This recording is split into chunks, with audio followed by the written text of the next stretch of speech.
ये कहानी मुझे मेरी माँ ने सुनाई थी।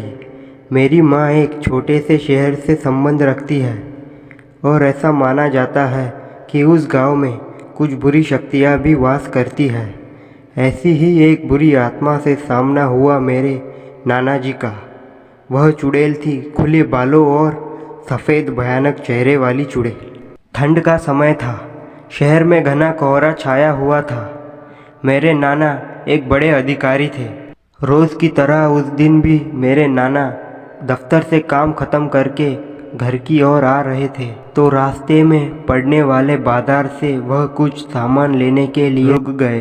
उनके बाकी साथी आगे चले गए और वो पीछे छूट गए। सामान लेते लेते उन्हें टाइम का पता ही नहीं चला और जब नाना जी ने अपनी घड़ी देखी तो टाइम देखकर उन्हें लगा कि आज घर पहुंचने में बहुत देर हो जाएगी। उन्होंने सोचा जंगल के रास्ते अगर जाऊं जल्दी पहुंच जाऊंगा, इसीलिए उन्होंने जंगल की ओर गाड़ी घुमा ली। काफ़ी अंधेरा हो गया था।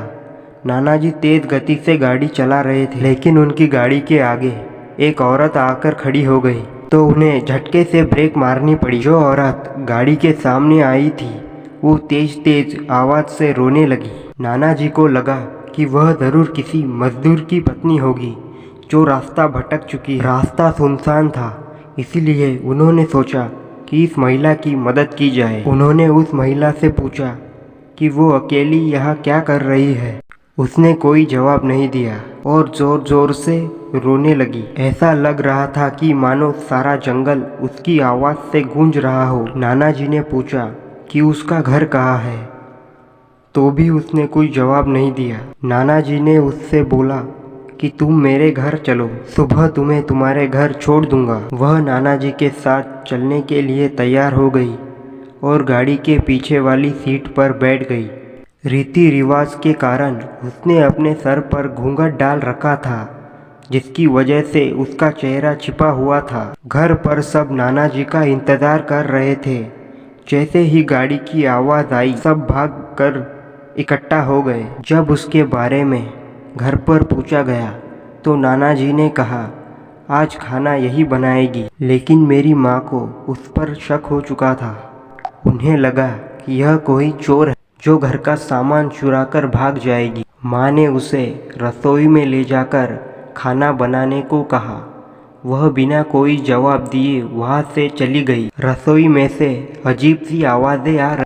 रसोई में सारा सामान रखवा कर मेरी माँ ने उसे कहा सभी बहुत भूखे हैं, इसलिए जल्दी खाना बनाओ। उसे रसोई में भेज तो दिया, लेकिन माँ का मन अभी भी शांत नहीं हुआ था। 10 मिनट बाद माँ रसोई में पहुँची तो देखा अभी वह थैली में से मछलियाँ निकाल रही है। यह देखकर माँ को बहुत गुस्सा आया। उन्होंने उसे बोला कि अभी तक तुमने खाना बनाना शुरू नहीं किया, अब कब बनेगा और हम कब खाएंगे। उस महिला का चेहरा अभी भी ढका हुआ था, इसीलिए किसी ने उसका चेहरा नहीं देखा था। माँ उसका चेहरा देखने की कोशिश करती रही, लेकिन उन्हें उसकी झलक भी नहीं दिखाई दी। माँ ने कहा कोई ज़रूरत हो तो मुझे बुला लेना, लेकिन फिर भी वो कुछ नहीं बोली।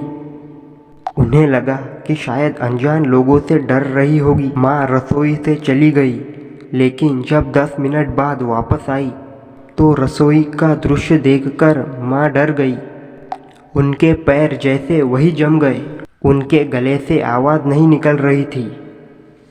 उन्होंने देखा वह औरत रसोई के स्लैब पर बैठकर कच्ची मछलियाँ खा रही है। सारी रसोई में हड्डियाँ और मांस के टुकड़े बिखरे हुए हैं। उसके सिर का घूंघट भी उतरा हुआ था। उसका चेहरा बहुत खौफनाक था। बाल बहुत काले, बाल बहुत बड़े और नाखून बहुत काले।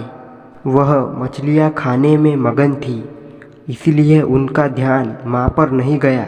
माँ भी चिल्लाई नहीं कि कहीं वह और ज़्यादा खतरनाक न हो जाए। माँ ने एक थाल उठाया और वह चूल्हे में से चलता हुआ कोयला उठाकर उसकी तरफ दौड़ी। उसे आज भी वह औरत दिखाई देती है।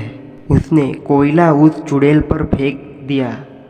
आग की जलन की वजह से वह एकदम तेज तेज आवाजें निकालने लगी। उसकी आवाज सुन के सारा घर इकट्ठा हो गया। उसे आग दिखाकर घर से बाहर निकाला गया। उसकी आवाज इतनी तेज थी कि आसपास के लोग घर से बाहर निकल आए। घर के बाहर जमावड़ा लग गया।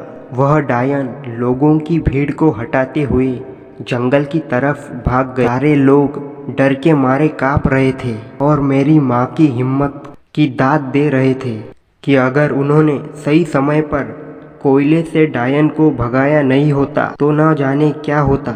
आज भी उस घर में कोई रोता है।